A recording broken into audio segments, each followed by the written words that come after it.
There we go. Hello, everybody, and welcome to another edition of Expresso or Explorers Espresso. Dan Vaughn with you, and we come away from Kansas City, a little bleary-eyed from a nice, restful, I'm not bleary-eyed, really wide-eyed, but kind of rested, sort of melancholy Kansas City. Glad you're along. Just a lot to get to. We're not going to have a lot of news, but I'll get you caught up and where we're at. And it's your show. I want your questions and comments. And of course, off the top, thank our friends there at Hawks Coffee. They're in Sergeant Bluff for their support of the show. And go by there and check out what they got going on there. Great stuff. I'm there every day we're home. I'm there. I mean, it's a must stop. As a matter of fact, I ordered two 24-ounce iced coffees, cold brews, and I'll take one in with me and I'll use that afternoon. Other one goes to the fridge in the office. It goes upstairs with me for the broadcast, but that's where it is. I have a cold, ready-to-go coffee on the air at 7 o'clock at night there in Sioux City. So anyway, and I don't have an update. I should probably check down Molly this morning, but I didn't. But there is of course, the Expresso special that Salmon Bates put together back last week, and I believe that the marshmallow s'mores cold brew one. We'll get an update on that Thursday because tomorrow's going to be tough. We are going to try to do a show tomorrow. We have an 11 a.m. first pitch tomorrow, but I thought I'd pop on early 10:45. I'm sorry, 9:30-ish, 9:45-ish, and just give you guys a lay of the land, just kind of experiment and see if you guys liked a little short preview of the game on game day. It's something I've done in the past. Some people like it, some people don't. Maybe you guys will like it. So we'll just pop on and see kind of a test case to see if you guys like it. And if you guys do, we can kind of maybe look into doing that as well down the road. I've done it before in other stops where I've done a little pregame Facebook Live many times in the Sioux City over the years when I was with the other team before. So anyway, that's that. But love to hear what you got to say today. Not going to be here very long, but our show is every Monday through Friday when the team is playing. We do this during the lunch hour. I've thought about moving around a little bit, maybe 11 a.m. A couple of places we're going to go to. It'd be easier to do it at 11 a.m. than noon, but here is fine. And I want to show you why here is fine. And I was kind of joking around on a chat with the Kansas City folks last night, just kind of joking around. And people have asked me, and I believe Tara knows this. There at the office that I've ranked some of the things like mascots and I don't know hotels, but I ranked the cities we go to, the ballparks, the ballpark booths, things like that. There's a lot of rankings are much like my old man used to say, senior used to say all the time. He'd say, they're like, what, everybody's got one, right? So it's not that it's an opinion, and it's just my opinion, but I've ranked different things. And so I was ranking the broadcast booths, and there were places and basically for example, the broadcast booth rankings would go about being ease of broadcast, view of broadcast, How easy to do your game, your broadcast and see what you're doing, right? Those are, to me, are the two big things. And then secondary, third, food choices at the park. Is water and drinks available? Are they readily available? Do you have to go a long way? Is the restroom close? Or if it's not close, can you get there quickly? For example, Sioux City, the restroom's not close, but you can get there quickly because the elevator works. So that sort of, about takes up the same time as it does anywhere else, right? So, I mean, you throw different things in there. Gary always wins my vote as the best broadcast booth because of the view. The view's great. There's also nothing blocking your view anyway. You have a whole 180 view in front of you. There's glass here, so you can see everything. I mean, you can see everything. To me, that's great. The windows are easy to get open. That's another factor. If there's a knock, maybe the plugs are a little further back in the room than needed. And I can't put my little clips on the table because it curves. But other than that, I mean, it's a great view, great broadcast with plenty of room. It's got plenty of room at the table, a long table there. The official scores next right to you. You look to his left of the glass. He can kind of he can give thumbs up, thumbs down, or open the window and give you a detail in a break or whatever. That's all there. So that's pretty cool. But you've got different factors. So anyway, each city's different, right? Now, when I rank cities, I'm ranking them based upon a couple of factors. Do I just like the city? I mean, that's always, for example, I love coming to Sioux City when I was a visitor. I enjoyed going down to 4th Street. Or I enjoyed going to, especially when the team stayed across the river from the Hard Rock. Why is it Hollywood? Is that brand still around anymore? No, there's a Hollywood Casino here. But I guess Planet Hollywood's what I was thinking. Right across the casino. And it was a cool place to go. You could see it from your room, and it was right there in the river. The river is beautiful. I rather enjoyed. There's a little coffee shop around the corner from the casino, and you could eat lunch there, play some slots, eat lunch, play blackjack, eat some lunch. Anyway, or Fargo is a great example. We're going to Fargo this week, and I love Fargo. Fargo is a very West Texas, my ancestral home, and where I went to college. It feels a lot like Lubbock, very friendly.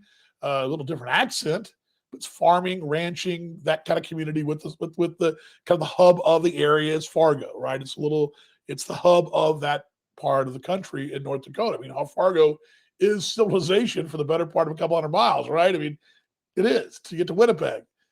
And I mean, there's probably other towns that argue with that, but I mean, Fargo is a real cool place. The movie thing's kind of funny. Used to stay downtown, and you'd walk by the old Fargo police station, which you've seen in the Fargo shows or the movie wide shot, even though it was all filmed there, but some of it was in that area. Anyway, different things. Chicago, for example, huge city, not a huge. Thank you very much, Keith. Appreciate your kind words. On the way to the casino. So appreciate your kind words there, Keith. You're a good man. I wore my 900 cap, by the way, today. Thank you very much, my friend. Thank you very much. Appreciate you. Mom's going to the casino. Imagine that. Always a plus there. You folks, of course, watching us on replay, you can always chime in and comment there too on replay. But anyway, I'll get to the cap in a moment. I'm going to get to a little bit of that. I won't share that now. I'll share it when we get home. I want to probably share that in our first show. We get to do our first show there at Hawks next week. But where was I? Oh yeah, I'm getting something here. So bear with me. I swear I'm getting somewhere. I'm going to talk around it. I'm trying to set up where I'm coming from here, okay? Because Chicago, a little dangerous, but it's cool. It's got Chicago down the lake. You've got Wrigley Field, Wrigleyville, all the neighborhoods, right? You got all that, right? You've got all those cool things. And that makes it sort of a by the way, I'm just to type away here. There we go. But the hat, thank you. The hat was a gift from the league.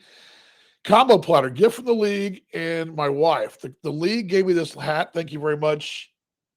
Well, you guys can't see it with the green screen going. League gave me the hat. My wife gave me she put the 900 on there. So combo platter. Thank you to Josh Schaub and Josh Buchholz, and appreciate the league for their support in that endeavor. But awesome. So, okay. I swear I'm getting somewhere. You're like, gosh, DB, will you get somewhere? I feel like I'm having a story with my kid when she was younger. I won't say which one. She's telling a story, and she's not getting there, right? She's not getting there. Well, I'm getting there.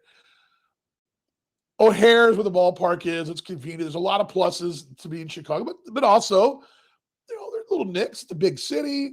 You just can't jump in a car and go downtown. It's not as easy as it seems. It's easy mass transit. What I'm saying is every city's got its plus and minuses. Each city, Kansas City, we're in Kansas City, got plenty of pluses, and it's got some minuses, things like that. And the only place that I don't really rank because I don't really spend much time, well, I spend time there, but never actually stay in the hotel, is Cleveland.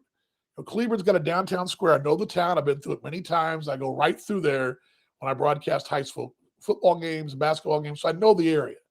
I don't really spend any time there, but I know the area just from a driving in and driving out. I know this, but I judge it more from it's almost like being home. So I kind of don't really rank it because it's like being home for me. It'd be like Keith, who's on Northwest Indiana, ranking Northwest Indiana in the league because that's his home. So anyway, Kansas City has some pluses in this department. Now, the booth is a little tough, not because it's a bad view. It's not the best view, not the worst view. It's a decent view. It does serve as one of my dear friends, Morgan Kalinda, who's their promotions director, and she does a fantastic job. And she's a heart and soul person that works her tail off for this league and for their brand. She uses it as an office. And she's a sweetheart. I met her coming to town with Gary. So I knew her before I ever worked in Kansas City. But it's also her office. And she is a long hours person. She's there early. She's got a young son who I believe now is turning, what, is he 2 now? Coming close to being 2 or over 2 now. She'll bring him to work sometimes, and she's got got a great staff. And they're all in there, and they're doing meetings and stuff, and you're also doing your thing, right? And they're really considerate. But there are times, you're doing something and you might, they might have a crisis or something. And just put it this way.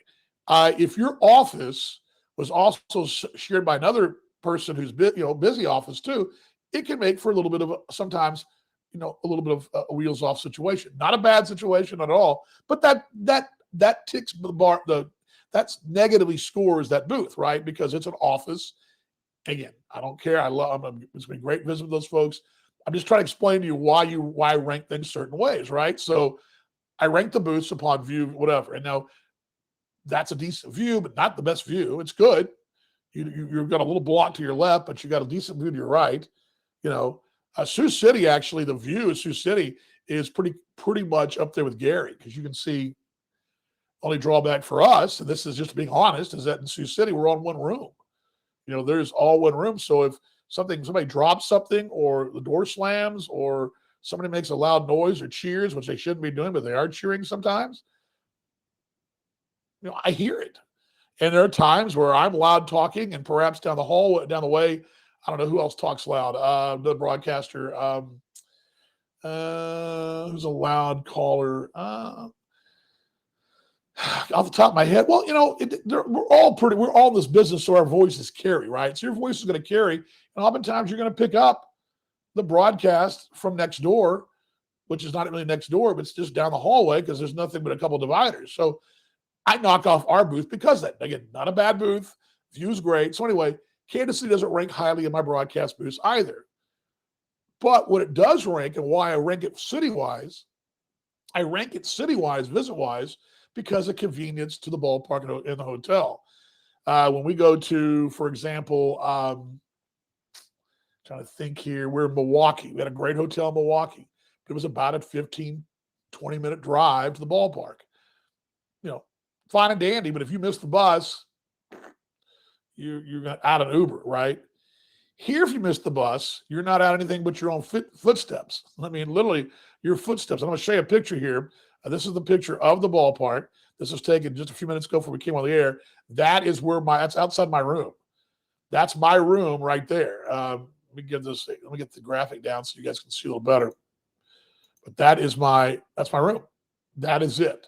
That is second floor of this Country Inn and Suites. That's the ballpark, and you can't really tell beyond, but beyond the ballpark, and to my left and right, to my right, if you go around to the right, that's the Kansas Speedways across the way. So there's a road that separates us from the Speedway, and the left side has got a Target. I think there's a couple little, there's at least a kind of fast food Chinese place and a taco stand.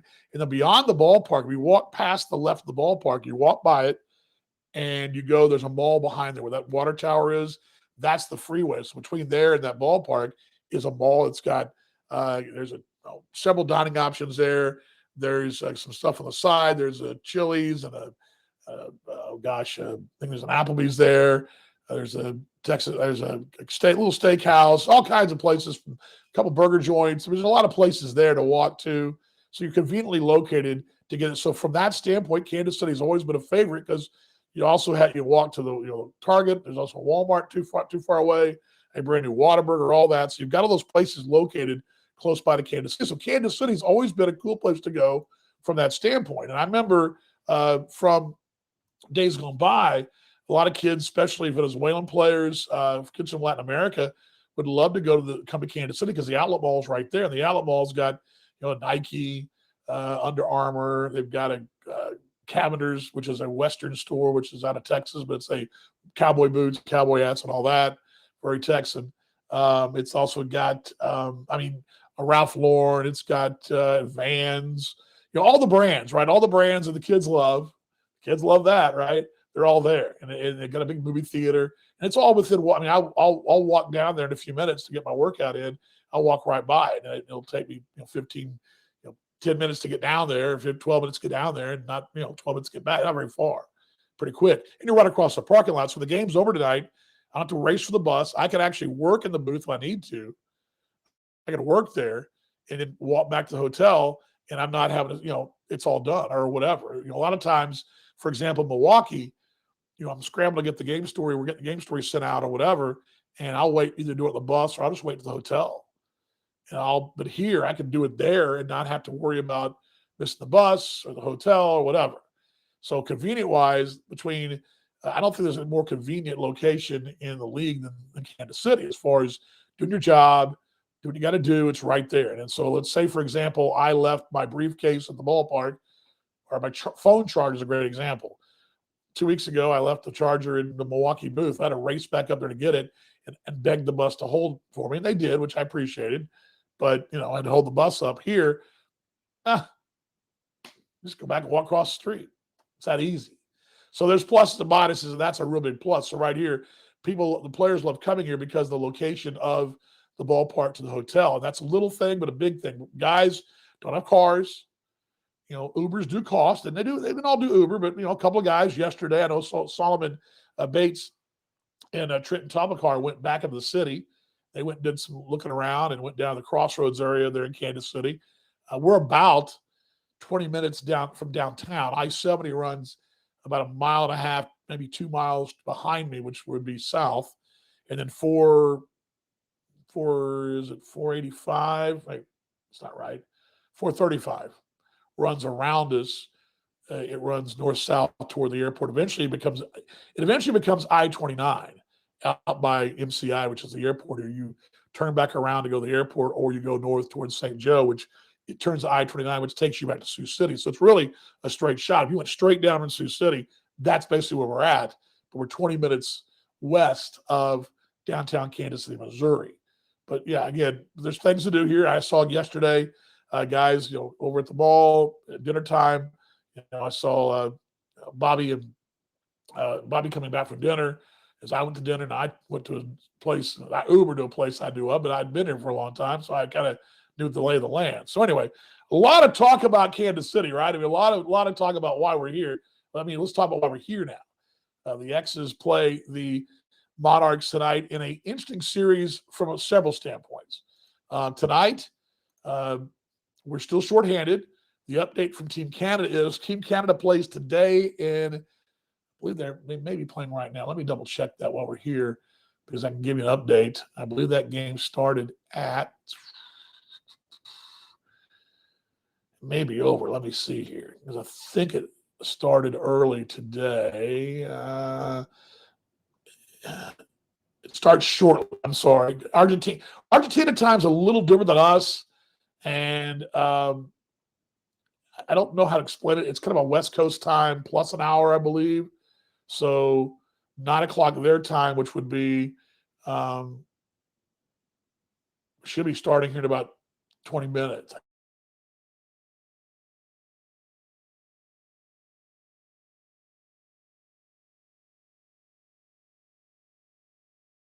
Come on. There we go. Froze on you there for a second. Sorry about that. Show us Expresso. I'm Dan Vaughn, the voice of the Sioux City Explorers. We're coming to you live from Kansas City, and we're just across the way from the ballpark. And again, I mentioned the interesting series here. Kansas City did not arrive until probably close to 7:30 in the morning, 8 o'clock. And they got a taste of what we went through in Cleveland. We've been here since Sunday night. We got here Sunday night. The team bus got here around 7-ish, 6:45, somewhere there. Team's been here all day yesterday at the day off. Mentioned Solomon and Trenton, for example. I saw Nick Gherkin last night had a really restful day. He said guys were just sort of kicking it, a little shopping, just whatever, just laying around the room playing video games, whatever, just kind of really just getting their feet up, relaxing, because that was a very stressful series. Didn't go your way. You lost you lost 2 of 3 in Lincoln. Could have easily won all 3. I think you leave Lincoln kicking yourself. Sunday was a phenomenal ball game, but it was a crazy day. All games are good. The X's won 8-1 on Friday, but playing on house money, did not win on Saturday with a lead late. On Saturday night's ball game, John Ogalski had a 2-run home run to give us a lead, which was a crazy game as well. That game had a blown call at first that was overturned, but also overturned a run scored for us. A missed home run call for them, which was tough as well. Would not have changed the outcome of the game. We still would have tied it up in the 9th inning. We played extra innings. Once again, extra innings. Let's see here. Oh, yes. Yeah, I'm sorry. Yeah, gift of the yes. Yes, exactly. Yes, exactly. Sorry about that. I was wondering what she was saying there. But you're right. That was Saturday night, and the extra inning loss, another painful 1-run loss. They're adding up. I mean, it's become an epidemic. I've been doing this a long time, 900 games, as you guys saw in this league alone. And I'm just going to pull this latest news up for you. This one is the updated number on the game notes today. The X's have lost 5 extra inning ball games, have played 8. So 8 of 35 ball games have been extra inning ball games, or 34 ball games rather. And then you've lost 1-run ball games. You lost 10. 10 1-run ball games, 5 extra inning ball games. And you've also lost another 1 of 2 runs or less. That is 19 losses this year. The X's have, I'm sorry, is that 19? Is that correct? Yeah, 19 losses this year. Sioux City has 5 extra inning losses, and the 13 have been 2 runs or less. So, I mean, this thing's close. I had a chat with a fan yesterday, was telling me they felt it was close. I feel they're close. I just think the frustration boiled over on Sunday. We get to Sunday. Now, Sunday, you guys have all seen the Steve Montgomery walking off the base thing. I really haven't talked to Steve about it. Until I do, I'm not going to post anything about it. I think at some point you'll see my audio to it. I can tell you I wasn't happy. Not happy with him. I was happy with him. I think he had every right to do what he wanted to do. The umpire crew had a bad weekend. Plain and simple. That happens. Umpires have bad weekends. Broadcasters have bad weekends. We all have bad days. The thing is, what I always say, and I respect, there are umpires in this league who will have a bad day, and they know it, and they will tell the manager or the player, I'm having a bad day, I'm sorry, and let them vent, let them give them an earful, and as long as it doesn't cross the line too much, I mean, let them scream and holler a bit, and say, look, I'm having a bad day, get it out of your system, tell me what you think. And then, okay, I'm going to give you a minute to do that. When you're done, we're drawing the line, we're stopping, right? But that wasn't the case on Saturday or Sunday. Clearly having a bad day. It was a close call first. I can't tell you one way or the other. I haven't seen the replay. But Delvin Zinn was incensed. He'd had a play early in the game that he was upon for the review. I've seen that.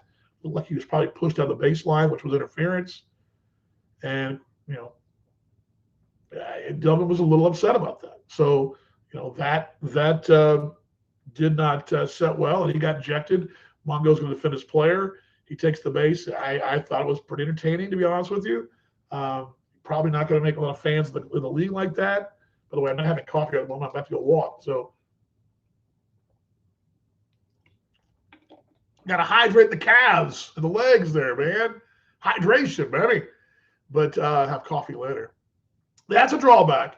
There's a Starbucks close by, but it's a bit of a long walk to carry back a hot coffee. So that's a bit of a pain. So there's that. So this is one place you got to remember to bring your own canned coffee in, and I didn't remember to do that. So, oh well. Broadcaster issues, right? But again, you came back and you were batting the winning run. Actually, the winning run was at first. You load the bases with 2 outs. You scored 2. And how about Chase Harris? I believe one of the things we're close on is Chase Harris and John Nogowski. They didn't play together before in this league, but they're very similar souls as players. John is a hustler, go-getter. He was caught out on a play on Saturday between second and third on an error because he was trying to hustle third. Harris scored from second on a wild pitch. The kind of players they are. Matt Lloyd's that kind of player. He'll be back. I'll give you an update on that in a moment. But Sunday was a real difficult day. The tippers blew over. That's why this thing's close. And what the worrisome thing is when it gets close, does that boil over affect you negatively or positively? I think it'll be positive. Everybody I've talked to on this team, everybody I saw afterwards, they've been positive. I've kind of left them alone. I've only, I haven't bugged them too much today on the off day because it was an off day. I try not to. And I really thought, Steve and Bobby and them needed to kind of be away from the broadcaster, not be bugged with what the journalist needs to know. Which they don't treat me like that. I'm not saying that, but I felt as from my job to step back and let things kind of just sort of cool down. We'll address it more in the broadcast tonight. And we're going to talk to Steve too. We'll talk to him in the pregame show, so we'll get answers on that and other things too. I do know we don't have official diagnosis as of this morning on both injuries that went down on Sunday. Now, if you missed it in the first inning, Tyler Rando was hustling in the first baseline, who's I think another key piece. They're all key pieces, but he's a glue piece. He appeared to hit his foot on the bag, and also his other foot stepping on the helmet as it went flying forward. And I haven't talked to him about this, but he was helped off on a cart after the ball game. They took him down and around, and I don't know if he even made the bus right here. I asked for an update. We expect one midday, which is now, if not later. I don't know if he went back to Sioux City or he came here to see the doctor, but I know that was going to be the plan. And Bruce will be able to update us as well this afternoon. Bruce Fishbacker, phenomenal trainer. The other thing is that in the ballgame, Jared Weatherby, he looked like to me, this is just me watching the game, it was a little warm. It wasn't 100 degrees, it wasn't Cleveland, but it was a warm 80-degree day, sun's out, not a lot of breeze, you're in the sun, you're laboring, and if you're working in your yard, you know this, it can be 80 degrees out, but you're working your yard, you're bending back up and down, you're picking up the sod or the mulch, or you're raking or whatever, you're mowing the yard, and you're using your legs, and your legs do get fatigued in the heat. It happens. It's our bodies. That's what happens. You make a long walk. You spend all day walking on Sunday and you walk the whole day, well, your legs are probably a little weird, a little noodly, right? A couple of times he seemed to come off the mound and sort of shake the leg a little bit as he was trying to get, kind of get the legs under him. He was kind of, because a pitcher's legs are very important. Obviously, if you can't throw, if your arm's messed up, that's one thing. But you got to have that base. And it's got to be hydrated, like I mentioned a moment ago. You're going to walk, going to be fluid and all that. I get cramps quite easily, and I have for years. I always did as a player, always have. It's a hydration issue, just the way my body is, and because I have larger legs, that's part of it. It's just I've worked out that way over the years, and that's where my body was built. These pitchers a lot of times they do a lot of leg work too. It doesn't mean they get out there and get fatigued. I just noticed he looked like he was a little uncomfortable a couple times when he would get follow through, kind of get himself situated again. He was trying to stay loose. Don't read anything into that, but I just noticed that that could have been a possibility. But we'll get an update from him too. He left the ball game in the 5th inning, just basically doubled over and gave out. So we'll get an update there. So that means that you've lost a piece of your rotation. Don't know the plans there. I do expect that tomorrow is a question mark still on the disabled list. Is it, at the moment, you've still got a disabled list spot available. Well, one right now. Mitchell Verberg's on there now, but you can always bring him off, assuming he's ready to go tomorrow. I doubt we'll know that until game time today or sometime tomorrow. My guess is Mitchell will throw on the side today, and they'll have a better idea. I don't think they didn't work out yesterday. It couldn't have. The ballpark was still being put back together in Kansas City. They had a concert here, by the way, on Saturday night. And the field had to be resodded. Parts of it had to be. They put 2 big new sod squares down. They had a semi truck by the ballpark yesterday, putting in new sod. There was they had the concert, people were on the field and all that. So read into what you will. Okay, it was great for them, but a lot of folks are trampled that field. So I'm interested to see how they got that done. Well, yesterday at 5 o'clock, it wasn't done, so we weren't able to get out there anyway. There were no workouts anyway, and there was no workout schedule. So, which gets me back to this whole. I've kind of talked around in circles here. I just did a lot of talking today, which I can do that. Back to where we are tonight. Now, on paper, this series is probably one that's going to pad the Kansas City Monarchs record, right? I mean, the Monarchs should be, and if you were going to put a favorite in the series, I mean, I would not blame you to walk up to the window in Vegas if they were going to do something like that and say, give me Kansas City to sweep. They're 22-12 for a reason, and they've got a 7-game lead over you. You couldn't win a series against Lincoln twice. You've trailed Lincoln. You're 7 games back. You're 15-19. I mean, you're trying to hold off Sioux Falls and Winnipeg at the moment, who are behind you, and you just haven't played real good baseball. Month of June, June's been rough for you. I mean, it's been a rough go. Where is it? Right here, the notes for yesterday, for Sunday. Just picking up those notes here. I've got them in the wins and losses are in red and black. You can't really see it. This is actually color black and white, but you see this page here. Can you see it? It's not going to show. It's not going to show for you guys. The green screen does it, but on this page, there's a lot of red. Those are losses. I mean, the X's since being 10-4 on the 27th of May. And the high watermark was 9-2 at 7 above. So being 6 above on May 27th, you dropped yourself to 4 below 500, and you're now 15-19. You won 2, 4, 5 ball games in June. It's been a rough June. 5 and 5, 6, 10. 5-10. Been tough. So on paper, yes. Kansas City, best team in the league right now. But I will always tell you that 2 things in this series. One, for whatever reason, doesn't matter if it's the 2023 Explorers, the 2017, the 2021, the 2019, those teams, they give this Kansas City club trouble, and always have. Even the championship years that Kansas City's won, and that would have been 18 and 22. I'm sorry, 21 rather. Sioux City was a thorn in their side. Now, lost the playoffs in 21, beat them in 19. So this is not like little brother coming to town and we have no chance. This team's played fairly well here over the years. They've been a thorn in the side of Kansas City over the years. We're not at full strength. That makes us dangerous. There's a lot of things to think about here. The ultimate thing is that the X's wear uniforms too. Now, we're going to show up tonight in our red and black. Wear our normal uniforms. We're going to have our normal lineup. Whoever's available, whoever's healthy, we're going to go out there. We're going to have Steve Montgomery and Bobby Post. He's going to be out there. Josh Hines, our hitting coach. They're all going to be there. I'm going to be there. We're all going to be there, regardless of the stack against you. You're going to be there. And the beautiful thing about this game is you got 3 shots at them. Remember, you've already got 3 wins. So this is a little different series from that standpoint, too. Where Lincoln, I told you, was a must-win series.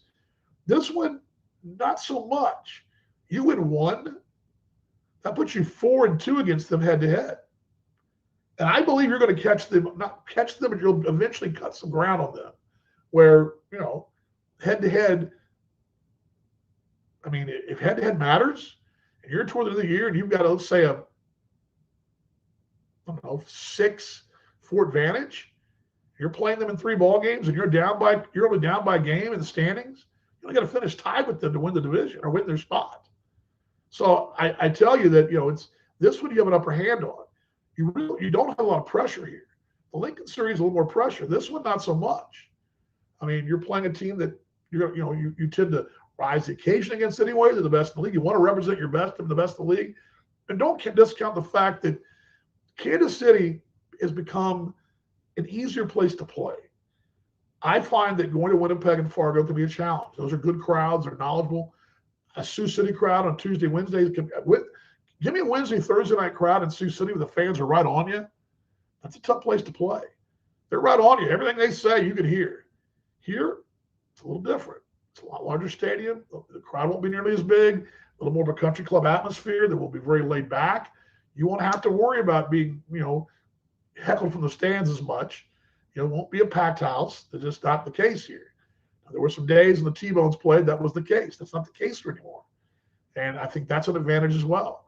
I think there's a lot. This is not going to Geneva in front of a big house and, the place is packed. Even there, it's a calm crowd. But, I mean, I just don't want people to – I don't want you to expect this is going to be a total disaster. It won't be. And I believe the opportunity is the final piece of the puzzle. I had 4. It's about opportunity. There's an opportunity here to reestablish yourself as a player in the division. And, hey, you know what? You come in and take 2 games here. You just take 1 game here. You don't get swept. You take 2 games here. You win all 3 games here. Suddenly people look at you a little differently, right? Right now they're kind of thinking, well, they're struggling. I remember, Lincoln was saying, you guys are struggling, and tippers flared on Sunday and all that kind of stuff. It kind of bowled over them, maybe so. But we're going to show up tonight, regardless. Tonight, pitching matchup, Solomon Bates going. He's facing for them. It's going to be, hold on just a moment as I wrap this thing up here on X's Expresso. Dan Vaughn with you, voice the Explorers here. Let's see here. The update is double checking here, but they gave this to me earlier today. Lefty Brandon Finnegan, Dalton Moats, and that's a lefty, then Jalen Miller. Lefties have been a challenge for this ball club, but this club is no longer the lefty-heavy lineup it had been. I think John Nagowski makes a big difference. Hey, we're missing 2 pieces, so are they. They're missing Jacob Robson. We're missing both, Jake Sanford and Matt Lloyd. So there's that. Now, the update on theirs, I'll close out here. They're playing today. Should they win, and I believe they're playing it's Uruguay. Let me see here. I just had it up a moment ago. They're playing Honduras, who I believe is Ofer. They win this ball game.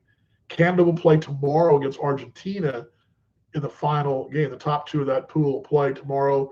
That I understand it, what my sources have, they will depart Argentina midday Thursday, arriving back in Miami on Friday morning early, where the time works out, I believe, maybe like the wee hours of Friday morning, and then they'll disperse from there. I don't think they go to Dunedin. There's an outside chance that Sanford can be back with Kansas City on Friday.